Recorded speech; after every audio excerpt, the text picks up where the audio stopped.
आहुक। उन आहुक के घर में दो लड़का थे, देवक और उग्रसेन। उग्रसेन वहां के मालिक थे। उग्रसेन की पत्नी का नाम था पवन रेखा। एक दिन पवन रेखा जब जंगल में घूमने के लिए अपने बाग में जब गई है, उसी बाग में एक दुर्मिलक नामक का राक्षस रहता था। दुर्मिलक नामक का देखा है, मन में सोचा है कि इसके साथ छल कैसे करें, तो उसने आंधी और तूफान खड़ा कर दिए। तो सखियां जो हती सो इधर उधर हो गई, पवन रेखा अकेली रह गई। तो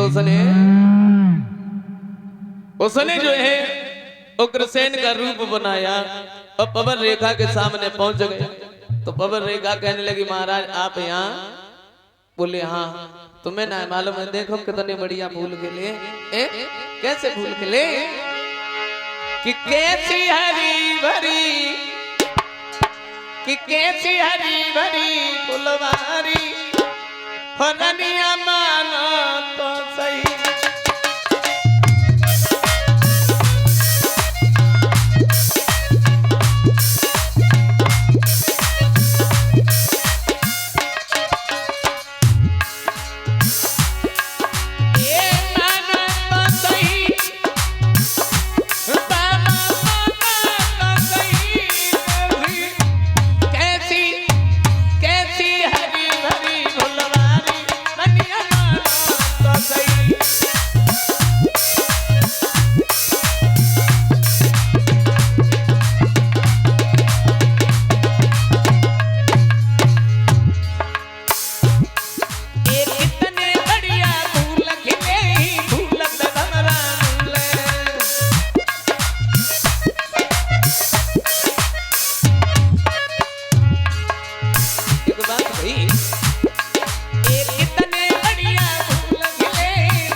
ऐसा करो, चलो हम तुम्हें प्यार करें। पवन रेखा कहने लगी, अरे महाराज क्या कह रहे हो? अरे दिन में तो पशुओं का काम होता है। बोले दिन में कुछ नहीं कि धोखे से बानी चने, करो सती समभोग, प्रकट हो गयो अंत में पापी को सहयोग। अब जैसे ही इधर अपने भेष में आया, और जब अपने भेष में आया तो पवन रेखा कहने लगी, अरे नालायक,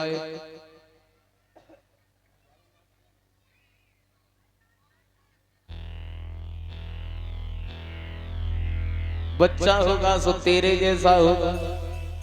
दुर्मिलक नामक का राक्षस कहने लगा, हाँ मेरे समान होगा है, और मुझसे एक पैर है, कम नहीं बल्कि ज्यादा होगा। एक बात कही है उसने कि मेरे समान ही होता होगा। और जैसा बीती कोई नहीं पाएगा।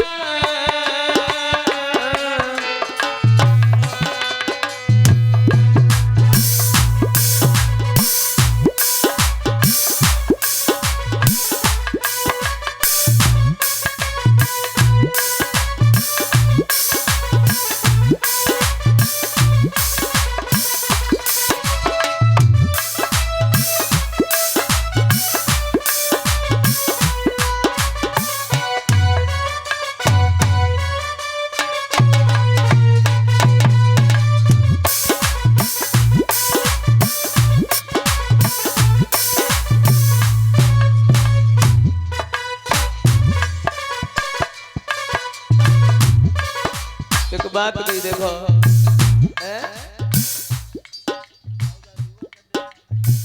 सुनो मेरे समान होगा, सुनो मेरी बात है।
बात गई सुनो। एक सबसे बड़ी कमी होगी हमारे लड़का में, क्या? सुनो इधर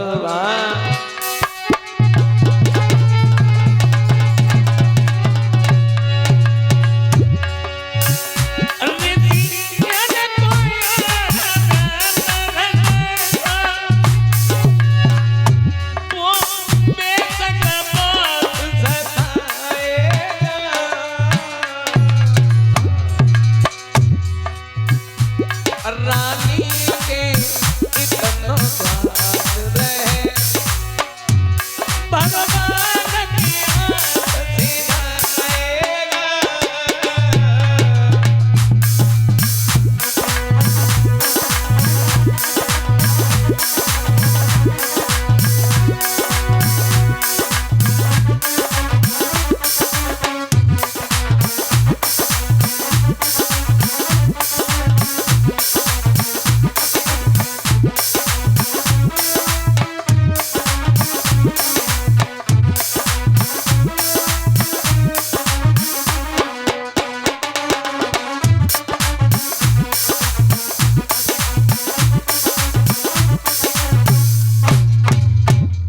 मौत होगी तो उसकी मौत केवल भगवान के हाथ होगी।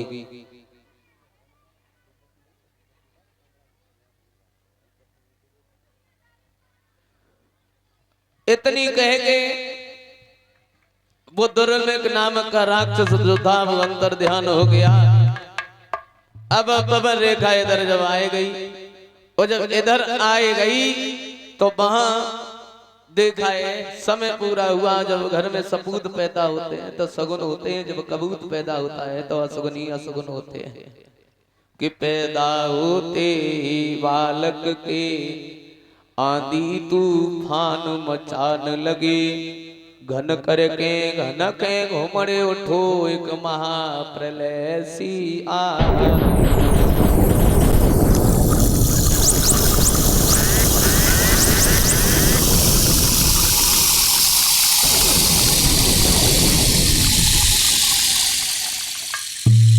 बच्चा पैदा हुआ तो उसका नाम कंस रखा गया। कंस कंस धीरे धीरे कुछ बना हुआ। बच्चों